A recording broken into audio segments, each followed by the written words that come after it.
We have 5 divided by 1 minus square root of 3. So just like when we had 1 minus I, to get rid of a binomial, we have to multiply by our conjugate. So I'm going to multiply by 1 plus the square root of 3.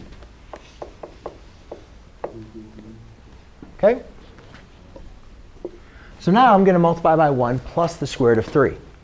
So ladies and gentlemen, when I multiply by here, I got to apply FOIL. But what's nice about using FOIL in this case is this is the difference of two squares. So I only need to multiply my first term times my first term and my last term by my last term.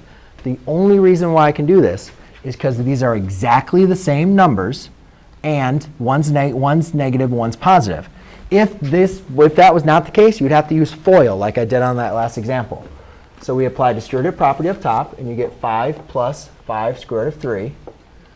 Over here, 1 times 1 is 1. Negative square root of 3 times square root of 3 is negative square root of 9. And therefore, the square root of 9 is 3. So I have 5 plus 5 square root of 3 over square root of 9 is 3. What's 1 minus 3? Negative 2. And you could leave your answer like that. Or you could also divide your answer into both of those. And you'd have a negative 5 halves minus 5 halves square root of 3. You might see an answer like that on the test. So I figure I might need to go through. So the square root of 9 is what? 3. 1 minus 3 is what?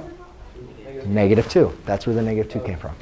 Well, we got a 5 plus 5. One has the square root.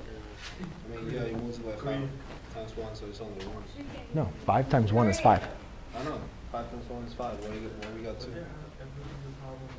No, this is from the denominator. 1 times 1 is 1. Negative square root of 3 times square root of 3 is negative square root of 9. All right. 5 times square root of 3 is just 5 square root of 3.